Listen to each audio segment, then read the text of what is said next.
Imagine if you lived in a world where you were constantly watched. A world where everything is controlled by the elite, where you're bombarded with non-stop propaganda. A world where everyone is repressed, lonely and isolated, existing as one insignificant cog in an incomprehensible machine.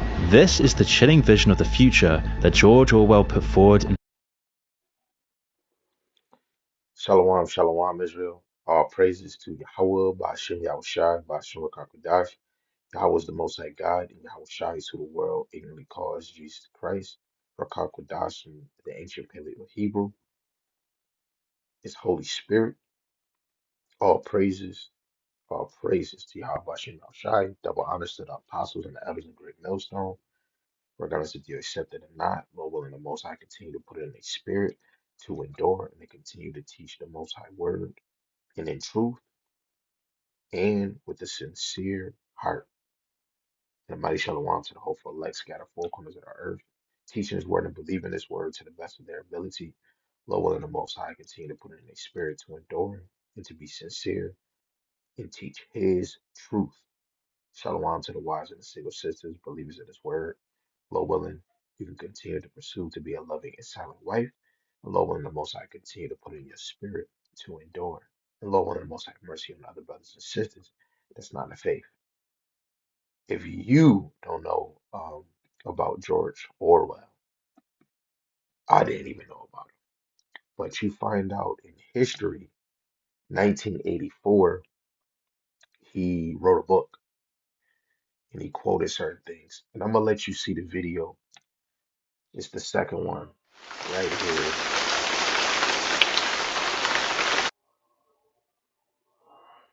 And what is it called? 6 quotes from Orwell's 1984, his book that have come true.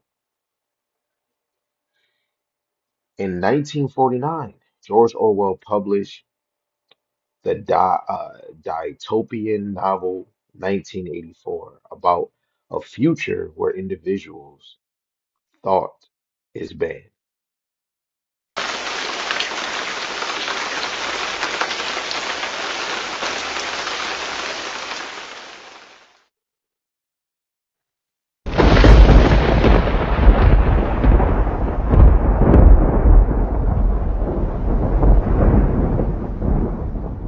The Times says the project aims to reframe American history. It is an examination of the United States' origin story, a corrective history. It is designed to kickstart conversations, thus that hashtag I just mentioned, 1619 Project Brunch. Now to some major news out of the NFL.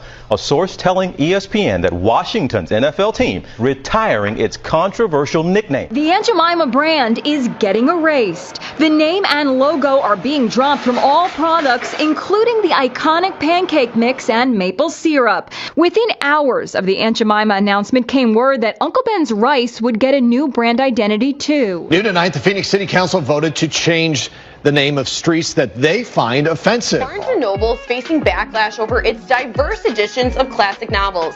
Some to mention, like Peter Pan, The Secret Garden, are being displayed with new covers. The characters on the books are being reimagined as different ethnicities. This announcement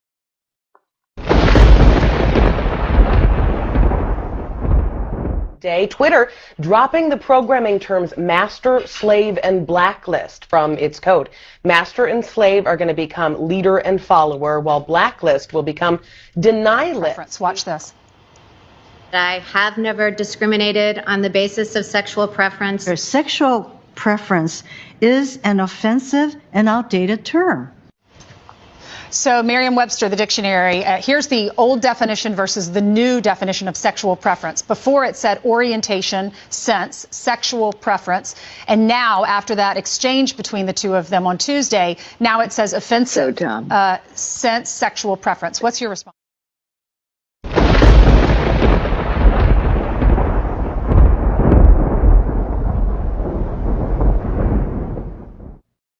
You stupid dinosaur! Get the out of here!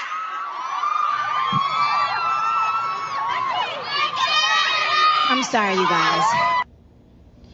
That is a child attacking her mother and father for the crime of insufficient loyalty to Black Lives Matter. Here's a 15-year-old from Louisiana called Isabella. There are many like her in America right now. I literally hate my family so much. It's just,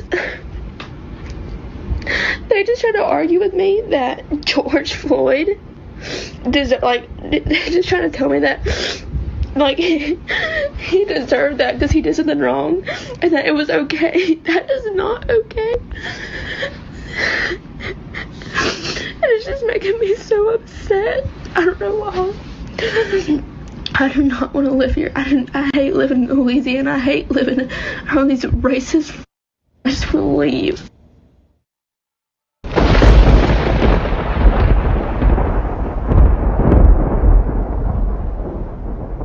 Accomplishment. Think Trump is worse than Hitler? Yes. Yeah, Could be. definitely. Yeah. Why do you say that?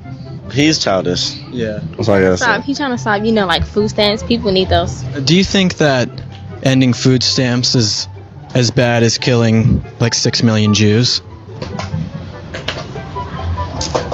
He did that? Yeah. He killed That's why he's Jews. number He's two. trying to just destroy the planet. And built that wall, yeah. They did a Harvard study and actually a judicial system study as well, and they found that there was no racial bias when it came to police shootings last year. When you guys hear that, what does that make you think? Cap. That's it. Cap. They did a study that showed that cops are actually 18 times more likely to be killed than an unarmed black man is to be killed by the police. I doubt it. Cap. Yeah, that is cap. Let's do it. Do you think the gender wage gap is real? I do. How do you stop the gender wage gap? That's a great question. I think we have to take a look at our government and our understanding of capitalism and consumerism and kind of start working there and work backwards. If you had like a business, you know what I mean, and they could pay women 77 cents for every dollar that a man would make, that would be like capitalism. So they would hire all women. I suppose in a sense I'm following what you're saying, but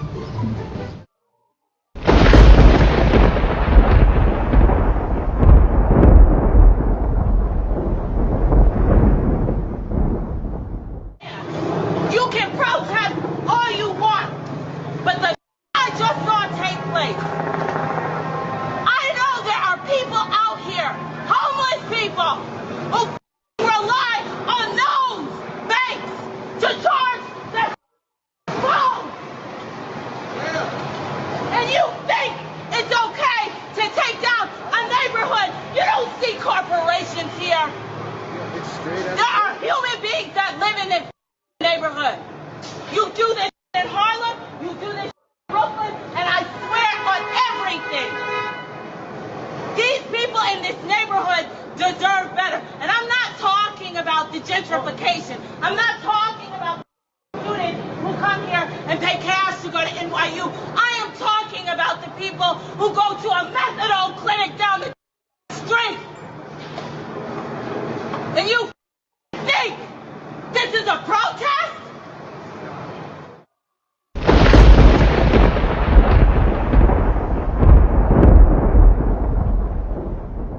You post. But in today's culture, just a simple social media post from years ago can prevent you from getting a job. Is that fair? Tonight, Denver 7's Russell Haythorne goes 360 on the rise of what's being referred to as cancel culture. You may have never heard the term cancel culture. It's somewhat of a boycott of a person who has done something that other people find objectionable. It can also be someone just like you and me. Putting something out there that can probably offend somebody. So I often caution people, especially young people, students, about what they place on social media because that is their professional image and picture forever. Cancel culture is a form of boycott or public shaming of a person who has shared a questionable or unpopular opinion.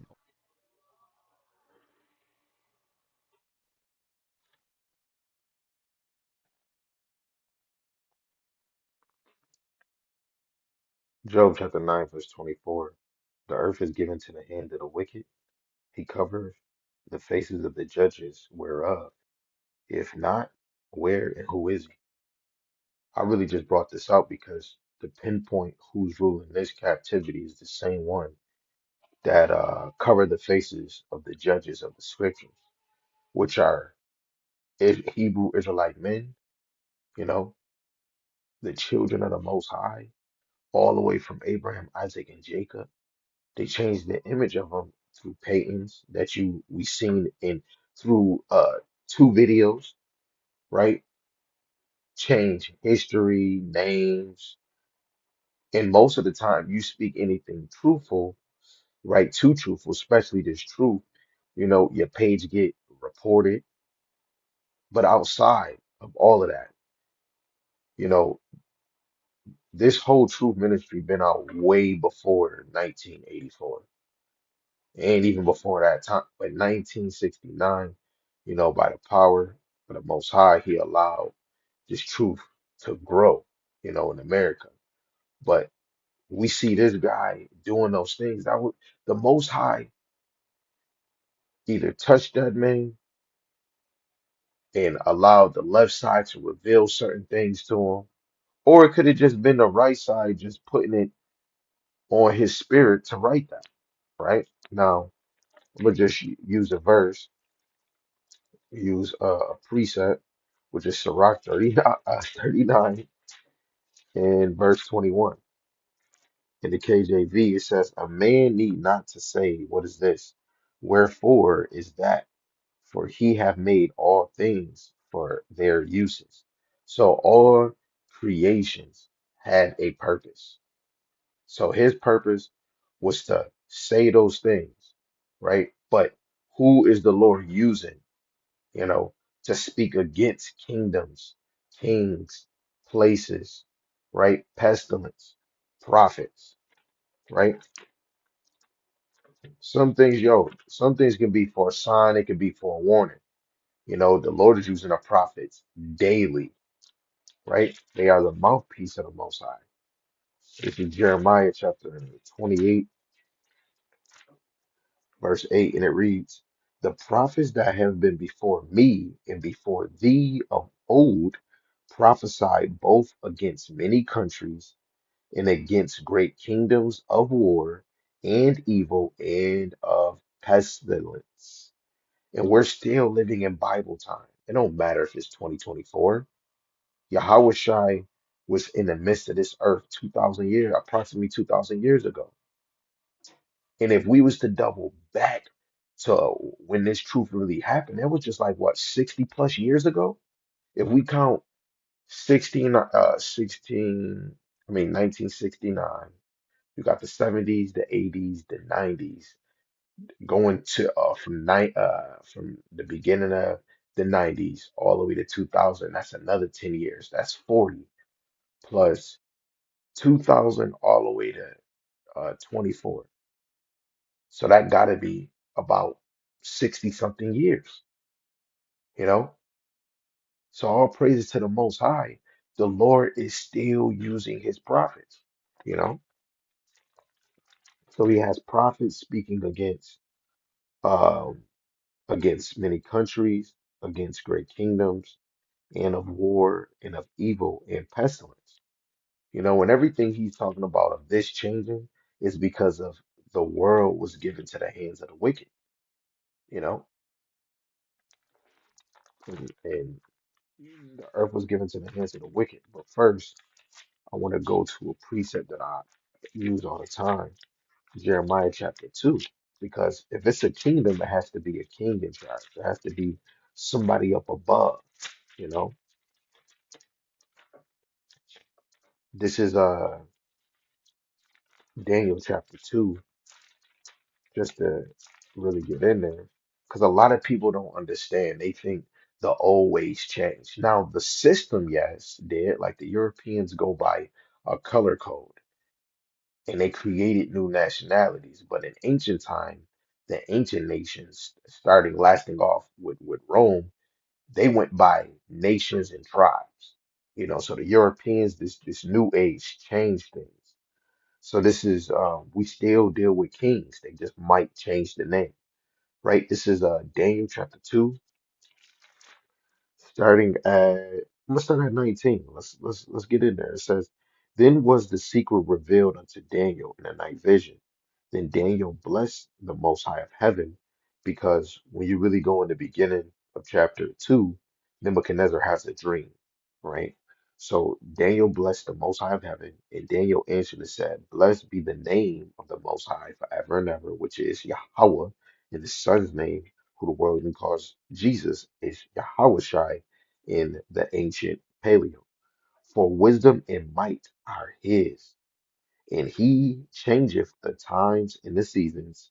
He removeth kings and set up kings. He giveth wisdom unto the wise and knowledge to them that know understanding.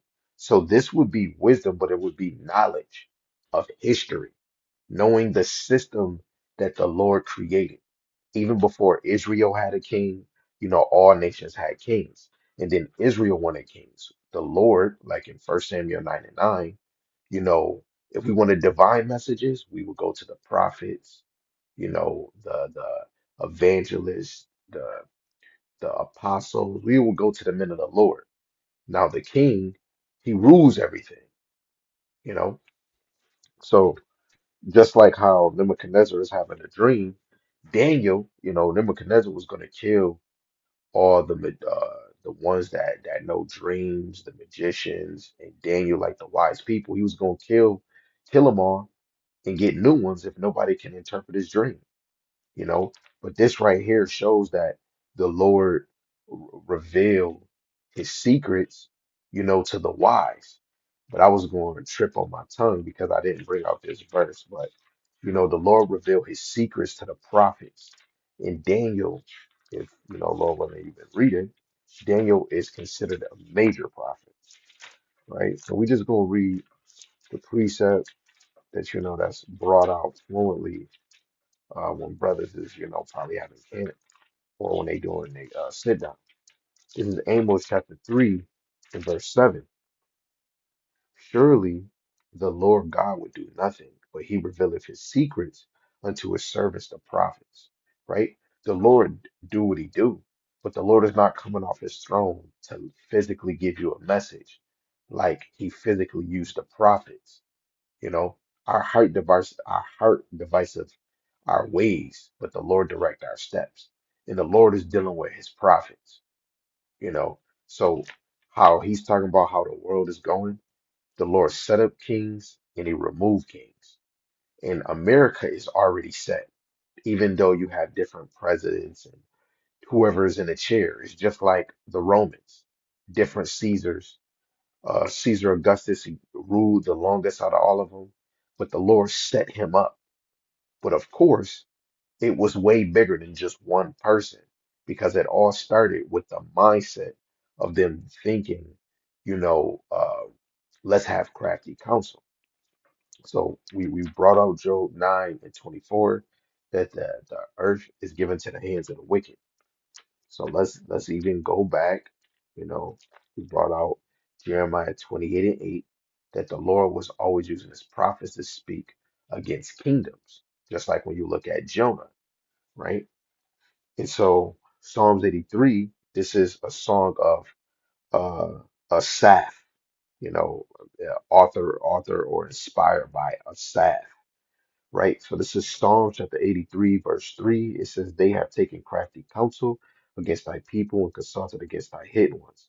They have said, Come and let us cut them off from being a nation, that the name of Israel may be no more in remembrance.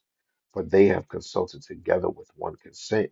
They are confederate against thee, the tabernacles of Edom, and the Ishmaelites, of Moab, and the Hagarenes, Gabal, Ammon, and Amalek and the Philistines with the inhabitants of Tyre. So you got African booty scratchers, you got Testu monkey, you got Edomites, you got Ishmael, the Muslim Arabs, the Chinese, the Japanese, and Amalek, which is still an Edomite, but the small hats.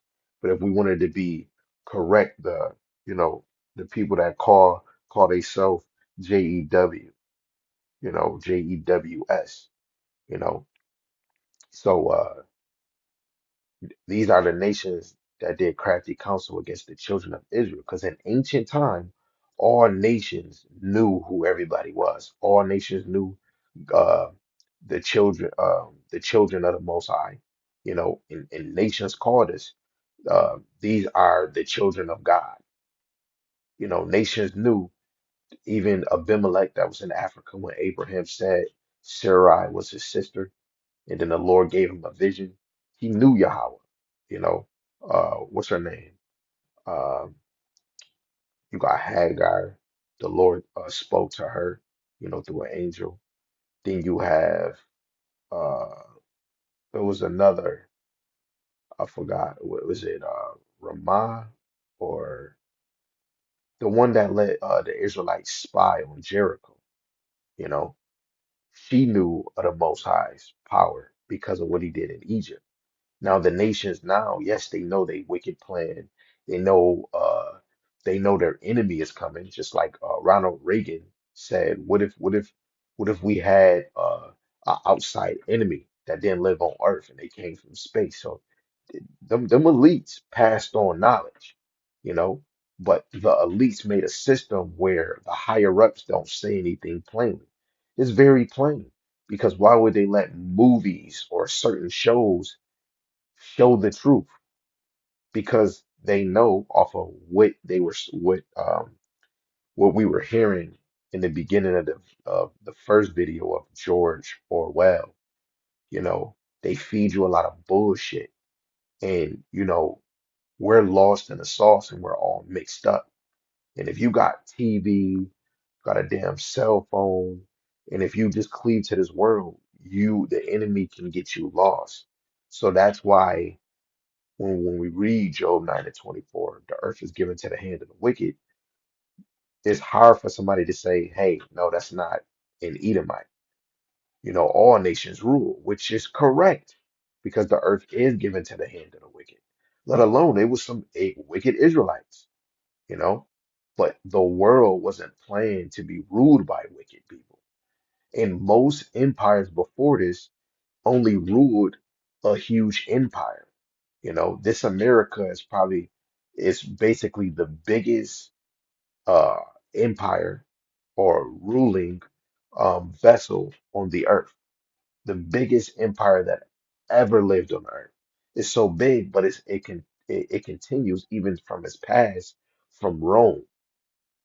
And the higher ups that really run it don't even live in this place. You know, and a lot of the higher ups, they're descendants of their forefathers that really did crafty counsel.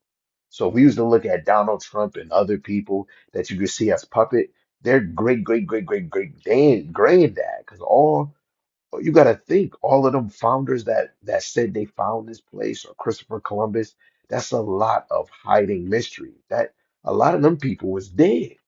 Some of them still. You got what's his name?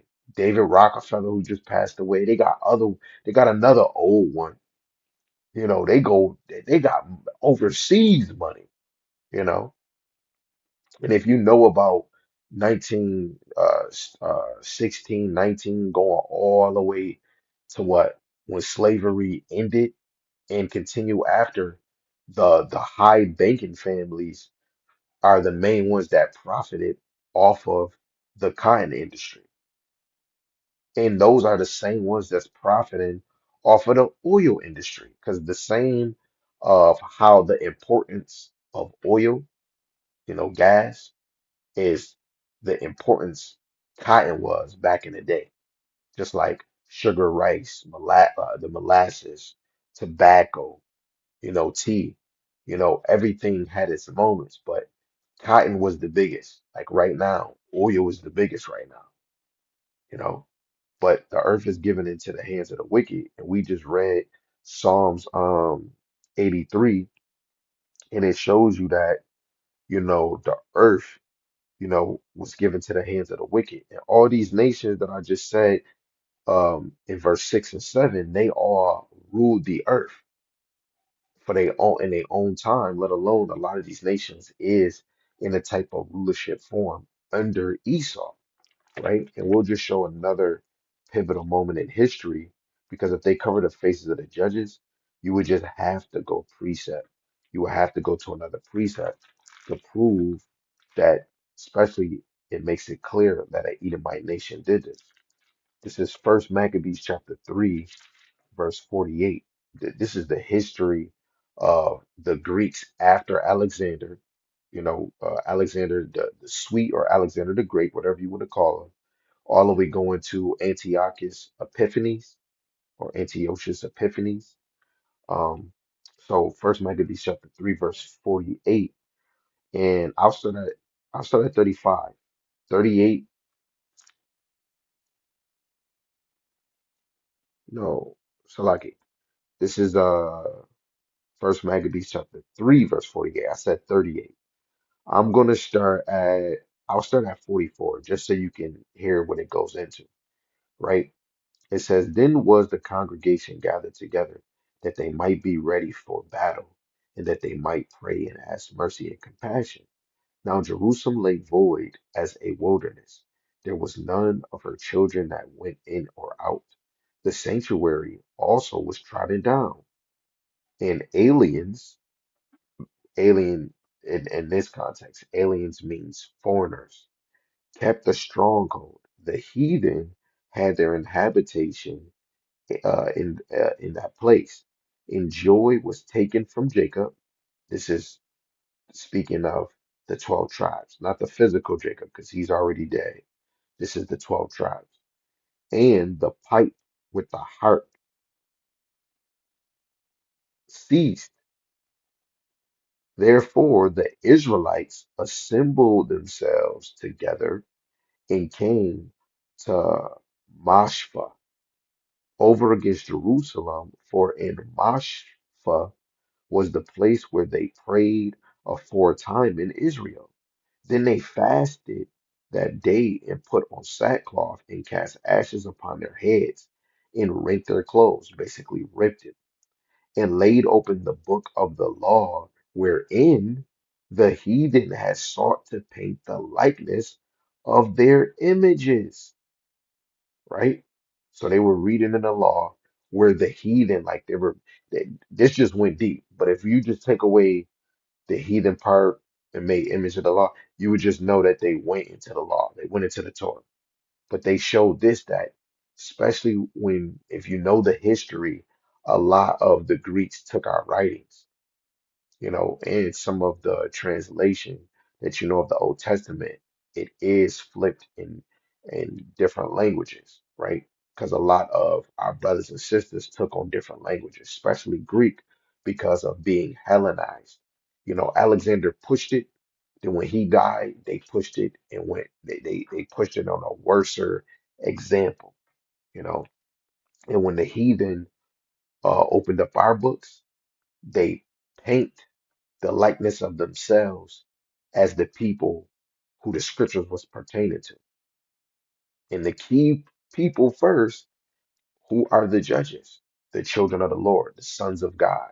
The sons of God really have the chosen bloodline. And that would really fall to Abraham, Isaac, and Jacob, and the descendants, the patriarchs, the 12 sons, right? To their descendants, descendants, descendants, because the seed will never die out. If we go all the way to Ecclesiastes, I believe this is the fourth chapter, 4 and 16, and it says, There is no end of all the people, even of all that have been before them. They also that came after shall not rejoice in him. Surely this also is vanity and vexation of the spirit. So all nations that was written in the scriptures is no end to them. They probably the Lord probably broke them down fully into nations, especially after the flood. But all the people came back. The wicked and the righteous seeds are on the earth, especially the two key players of the scriptures. You know, Jacob's descendants and Esau's descendants. And Esau is the progenitor, the father, the top dog, of all his descendant Edomites, because whatever he is, they are.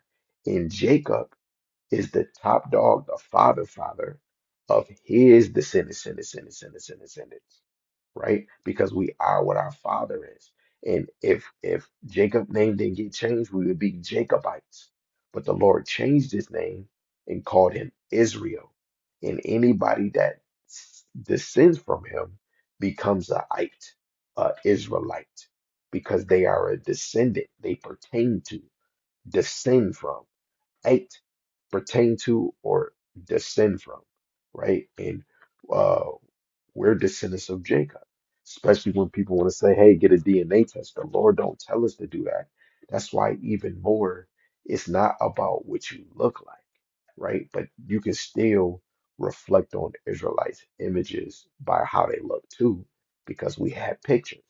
But outside of that, you would go by the spirit and history, because even in past times, Romans 15 and 4, you know, this is why this is good what George Orwell did, because you can use this to edify the people. You know, all we need is scriptures, right? This is Romans 15 and 4. It says, for whatsoever things were written aforetime were written for our learning, that we through patience and comfort of the scriptures might have hope. So the things in our old time was written for your learning, especially when you read about your history, especially with Maccabees. We don't get every day because we was in captivity way more than 200 years. We were in the hands of the Greeks more than 200 years, and they give it to you in like how I forgot how do you describe it? Because I never wrote a book before, but this is in writing. Now, if you was to live it out, yes, there's certain things missing. It's key points, key point events, no key point event working to the key point event. But to read the scriptures, let alone the Lord put that spirit on Esau to make books. Yes, they make other books to try to discredit the word. But if you have the wisdom, you know how to eat the meat and spit out the bones, or you can have a full blown out history book that might be 100% correct from beginning to end. But most books might have a little fiction in it or have a little fairy tale in it. But you can analyze from all of those things, let alone if somebody's speaking poetry, like Theodore Roosevelt. He said a thorough knowledge of the Bible is better than any college education. He said a deep dive in the history of the Bible um, would teach you more about history than anything else. And he got other quotes that he wrote about the Bible, how important it is to have the Bible. You know, like if there was no Bible in the world, people wouldn't even know how to rule society, you know, and even describe slavery. They had to use the Bible to put you down, right? But it was programmed in them because the elites wanted to make their ship tight. And the Most High put that spirit on them, you know, just like what he did to Pharaoh back in Exodus. He made Pharaoh's heart harden, you know. And Esau, this is not the captivity where they're going to let us free. The Lord just make Esau heart harden where he makes a new wicked invention, you know. That's all he's doing. You can go to Psalms 37, you can go to Psalm 64 and Psalm 73. That's why the Lord tells us not to envy the wicked. Proverbs 3 and 31, you know, envy not the oppressors, choose none of his ways, right? Let me get this one and then I'm gonna just close because this lesson could be real long because you could really get in there, you know, because everything he's shown, we can go into points, but it's just the wicked ruling. This is all pertaining to the wicked for them making people like having protests. If it's chaos, George Soros, he makes money off of chaos, right? You know, they got, you know, they know what they doing. They know what they doing, right? I think it is. Let me see. Do I want to go to Psalm 73 or do I want Prosperity and the Wicked?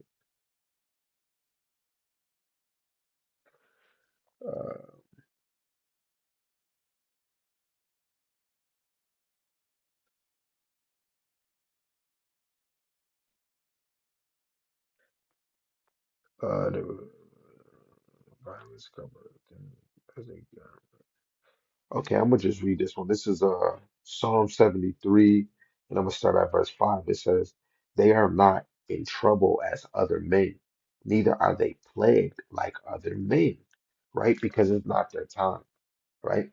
Their huge plague. It's not even that little death that David Rockefeller got. Yes, hey, that's the Lord taking them out. But the real wicked, their judgment is when a kingdom is taken, you know, when they go into servitude, or if they in America when those nukes hit, they flesh and they soul gonna feel it. But the higher release that did all of this, their predicament is like Jonah. They gonna be going to hell, and their hell is servitude. You know, the more they get rich, the more they can enjoy their riches, the more hell we catch. Our hell is servitude, poverty, oppression, dead with a lost mind. And then their hell is when we're in heaven, when we're rich, when we're getting the abundance of the earth, and they're getting the crumbs. They're actually all getting the crumbs. Like in verse 6, therefore pride compasseth them about as a chain, violence covereth them as a garment. Dang, I said that was the last one, but something just hit me. You know, let's go to Sirach, Ecclesiasticus. Let's go to the 12th chapter, verse 10. It says, "Never trust thy enemy, for like as iron rusteth, so with his wickedness." When you go to G&T, I believe it say destructive. You know, their wickedness is destructive. Like that Pepsi you drinking, put it on a rusty metal and let it sit. It's damn near almost gonna start cleaning up that machine. You know, but Esau is still gonna get rusty just because of the Coca-Cola cook up some of that rust, let that junk dry. The Esau's he get more wicked, and rust is destructive. It destroys the metal. It makes it weak. I just used the Coca-Cola as a Coca-Cola destroy you too. You know, that's wicked as hell, the chemical that they put into it, you know. But it's crazy how it can kill certain things, destroy certain things, and fix it. Like I said, if you pour Coca-Cola on rust, it like fixes it up, fixes the metal. It just cooks up the rust part. But let that pot dry. What this scripture is saying, they're just gonna get more rusty. The more rusty it gets, the more wicked Esau is. But just the wicked in general. It says, "Thou he humble himself and grow crouching, yet take good heed and beware of him." Right? We might see some poor Edomites, some cute, nice little Edomites. If they not Jake through the spirit or just in general, you know, that wicked is gonna come out soon, right? So just because they can be low like Nebuchadnezzar, you know, he says, "Thou shalt be unto him as if thou hadst wiped a looking glass, and thou shalt know that his rust have not been altogether wiped away." That's what I just said with the Pepsi. Yeah, it might look like it fixed it up, but the rust is coming back, right? Let a little water get there. Let that car be out the garage. And if you don't got a garage, that snow, rain, even if it's no rain hitting it, you got the moist in the air, you know? Verse 12, it says, "Set him not by thee, lest when he have overthrown thee, he stand up in thy place. Neither let him sit at thy right hand, lest he seek to take thy seat. And thou at the last remember my words and be pricked therewith." So even telling you, don't let the wicked look. Don't even let Jake, the wicked Jake, get beside you because he gonna try to take your position. He analyzes something you got, your girl, your money, and it's with women too, let alone the wicked of the nations, especially Esau. Esau is the first because the same spirit of Esau trying to kill his brother, that's on his descendants. We got this, if you are the elect, you got the spirit of that Abraham, Isaac, and Jacob, that same spirit that they had of wanting to serve the Lord. Esau has that spirit on him, wanting to go against Yahweh Shem Yahushai. You know, um, I'm gonna just drop down so we can just get to the point. Close out. Verse 15 it says, "For a while he will abide with thee, but if thou begin to fall, he will not tarry. An enemy speaketh sweetly with his lips, but in his heart he imagineth how to throw thee into a pit. He will weep with his eyes, but if he find opportunity, he will not be satisfied with blood." You know, with his eye, he seem all nice, but right now, while this lesson going on at 3:46, Eastern time, they could be making another vaccine. They could be planning another pandemic. They could be planning. It was what they excuse my language, everybody. I mean, it's not really bad, but they said it was a freaking a diarrhea virus, dookie virus, where the virus would just make you doo doo. But guess what? They got a military machine that through your house, if it's aiming, it can make you sick, make you throwing up and shitting at the same time. And there's people around her just shitting out of nowhere. But I'm just saying they have a military weapon that they came out with. I guess they gonna use for war or whatever they use for martial law. I don't know. But they got a machine that gives off a radiation sync frequency and it makes you shit and throw up. We are in the hands of wicked mother suckers, and they are not satisfied with blood. They would be happy if you dying slow, but they would be happy that you dying slow. They'd be happy that you can you can be sick and take all the medicine you want, but we promoting artificial flavors and we put that sickening in there. Like these people so wicked that I like root beer, like for real, for real. But you got Coca-Cola is black, root beer, Dr. Pepper, all these dark pops have a certain ingredient that they use to put on I think to put over concrete or potholes. It's this black liquid stuff, but it comes in like a rock form and they turn it into a liquid. That is some of that I don't know how they do it, how they break it down, but that same shit is in Coca-Cola and Pepsi. But what I find out that is it's in dark liquor. I mean, not dark liquor. It's in dark pop. And that drink is so good, dude. Sometimes like you don't even know it. They make something that's not good good. Like you'll smoke a pack of cigarettes and that joint say cause cancer, but that puff feel good. You don't see what it's doing to you unless you get on YouTube or Google. But it feel good. Sometimes when you shouldn't be smoking, you can feel that little burn in your chest or your stomach, or you coughing a lot. You know what I'm saying? But they advertise wickedness but make it good.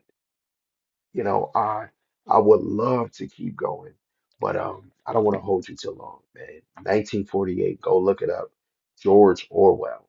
Now you might not find the book. I mean, you might find it on Amazon or the Kindle, but go on YouTube, go, look him up. And this man was speaking on certain things that's happening now. But I'm just saying, the men of the Lord, they've been talking. The number one thing is stay occupied in prophecies. It's your brother Dark Abar. Kwame Yeshua Shalom.